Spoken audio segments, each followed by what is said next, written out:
Imagine owning multiple mansions, a fleet of million-dollar supercars, and a private jet ready to take you anywhere in the world at a moment's notice. That's the life of Curtis 50 Cent Jackson, a man who turned hustle into an empire. From his jaw-dropping real estate portfolio to his collection of rare, high-performance cars, his lifestyle is the definition of wealth and power. But how did he go from the streets of Queens to living like a king? Stay tuned as we dive into his insane riches, lavish purchases, and the strategic moves that built his fortune. Before we get started, don't forget to like this video, subscribe, and hit the notification bell so you never miss out on the latest stories about your favorite celebrities. Curtis James Jackson III, known to the world as 50 Cent, is a name synonymous with resilience, reinvention, and raw talent. Born on July 6, 1975, in the gritty streets of South Jamaica, Queens, his early life was anything but easy. Raised by his mother, Sabrina, a drug dealer, his childhood took a tragic turn when she died in a fire, leaving him orphaned at just 8 years old. With his father absent, he was taken in by his grandparents, but the pull of the streets was strong. By the age of 12, he was already dealing narcotics, carrying guns, and hiding drug money while his family believed he was attending after-school programs. Arrested in his teenage years for drug possession, he eventually served time in a boot camp, earning his GED and emerging with a determination to carve a new path. Despite his troubled past, 50 Cent had two passions: boxing and music. He channeled the competitive spirit of the ring into the rap game, adopting the name 50 Cent as a metaphor for change, inspired by Brooklyn robber Kelvin Martin. His relentless drive led him to pursue music in 1996, and by 1999, he was on the brink of stardom with his debut album Power of the Dollar under Columbia Records. But fate had other plans.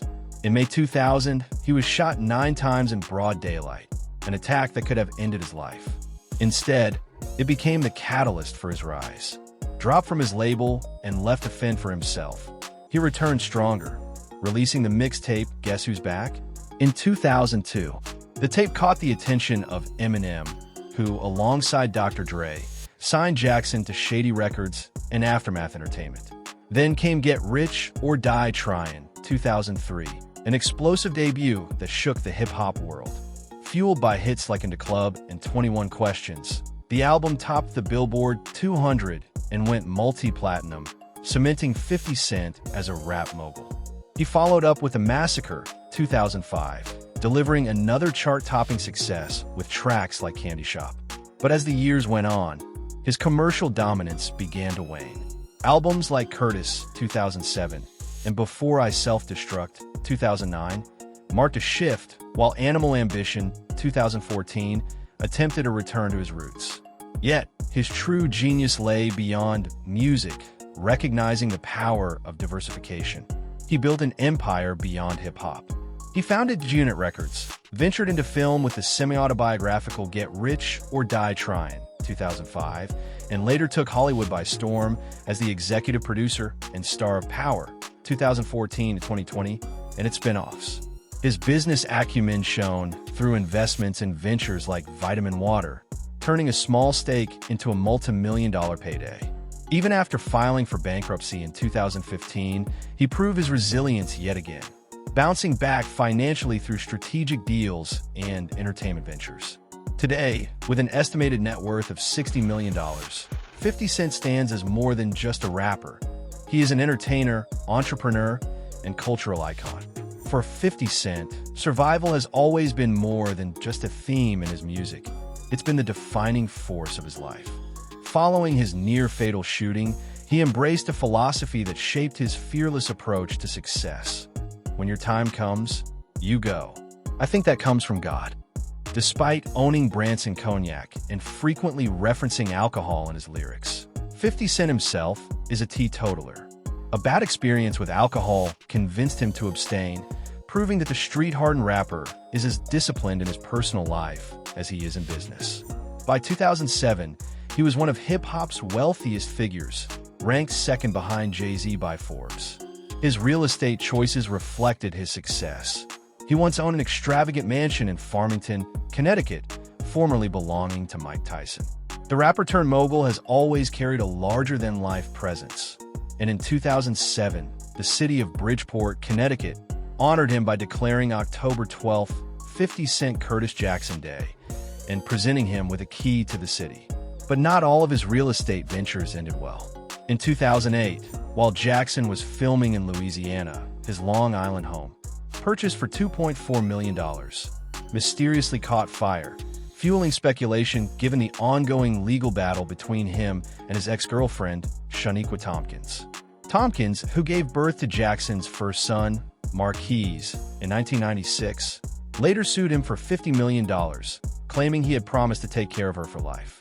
The case, which a judge dismissed as an unfortunate tale of a love relationship gone sour, was only one chapter in a long and public feud between the two.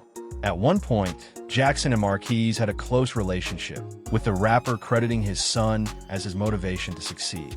"When my son came into my life, my priorities changed because I wanted to have the relationship with him that I didn't have with my father," he once said. Yet, after his bitter split from Tompkins in 2008, that bond fractured. Despite the estrangement, Jackson carries a permanent reminder of his son. His right bicep is inked with Marquise's name, accompanied by an axe. Jackson's love life has been as high-profile as his career. In 2003, he had a whirlwind romance with actress Vivica A. Fox, only to break up with her live on the radio 8 months later. He later dated model Daphne Joy, and in 2012, they welcomed a son, Sire Jackson.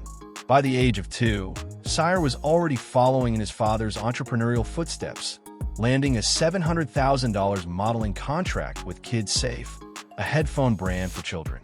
In recent years, 50 Cent has taken an unexpected turn in his personal life. In 2024, while promoting his cognac brand, he revealed on Instagram that he had been practicing celibacy. And while marriage is a road many assume he'll eventually take, Jackson remains firm in his independence. "I'm safe. I'm not a happy hostage. I'm here. I'm free. I made some mistakes, just not that one," he quipped. "I want someone I can love in my life too, just not right now. I'm fine." When 50 Cent burst on the music scene in the early 2000s, he wasn't just another rapper. He was a force of nature. His debut wasn't a slow climb. It was an explosion, a calculated takeover that reshaped the industry and established him as one of the most influential artists of his generation. But his journey to success wasn't a typical rags-to-riches story. It was filled with near-death experiences, industry betrayals, and an iron-willed determination that turned him into a legend.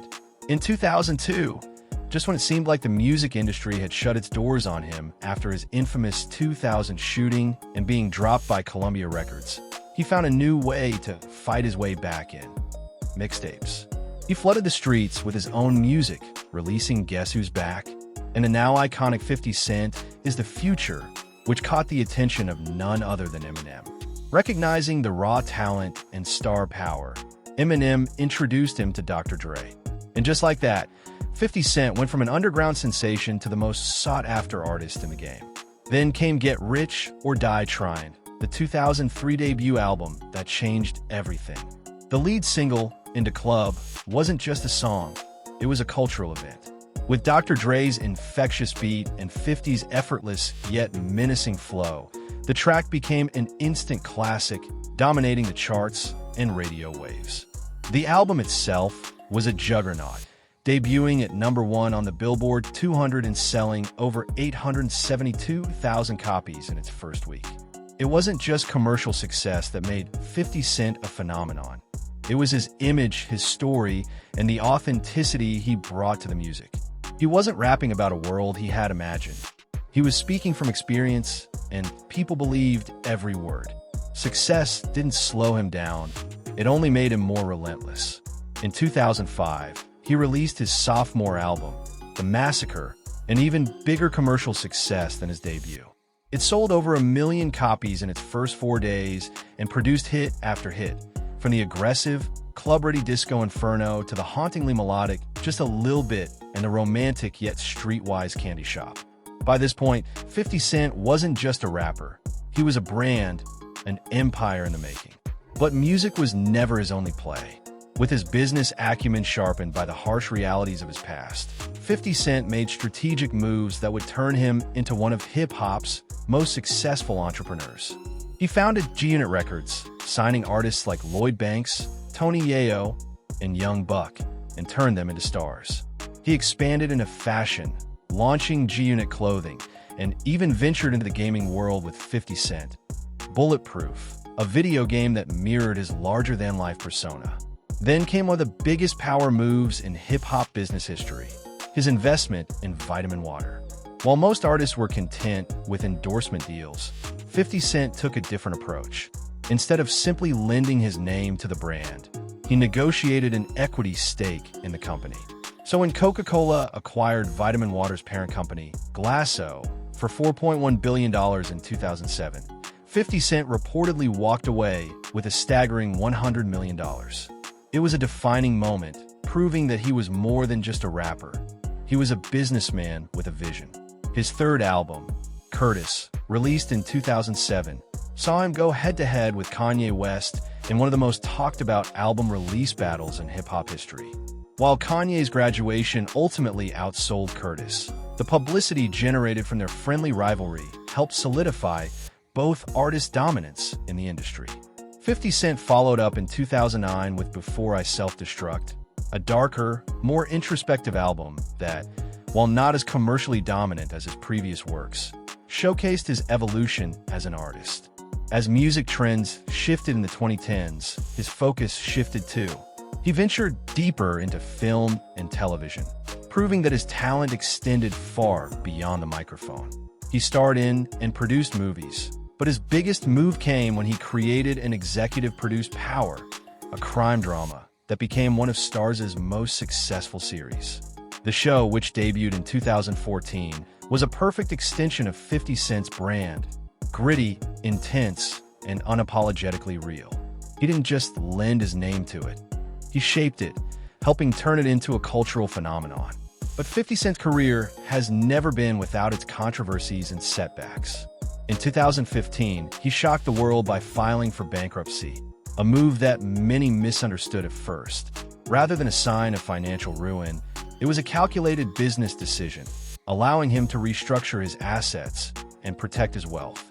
True to form, he bounced back stronger than ever, continuing to expand his empire through ventures in spirits with Branson Cognac and F&N Vodka, strategic television deals, and real estate investments. Even as the music industry evolved and newer generations of rappers emerged, 50 Cent remained a figure of influence, constantly adapting, reinventing himself, and staying relevant in an industry known for discarding its stars. Today, 50 Cent's empire spans multiple industries, from music and television to spirits and sports.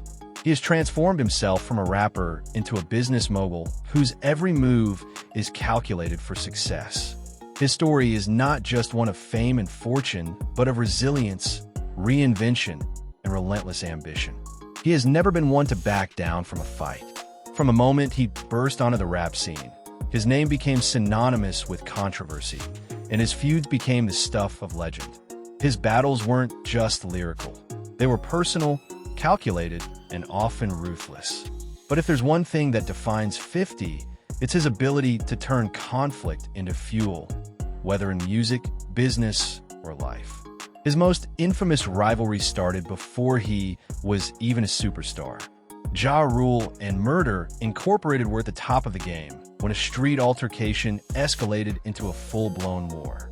50 accused Ja of being fake, and Ja, in return, mocked 50's past. Diss tracks flew back and forth, but 50's Wanksta became the ultimate blow, solidifying him as hip-hop's new menace. By the time he dropped Get Rich or Die Trying, Murder Incorporated's reign was crumbling, and 50 was standing tall. But one war was never enough. As he climbed higher, he set his sights on anyone who challenged him. The Game, a former G-Unit protege, learned this the hard way.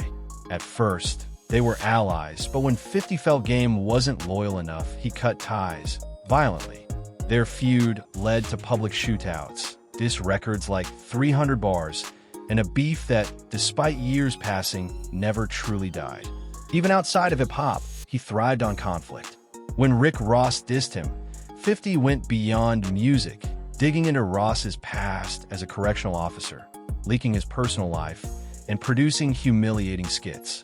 His strategic takedowns weren't just about bars. They were about total destruction. Then there was Floyd Mayweather.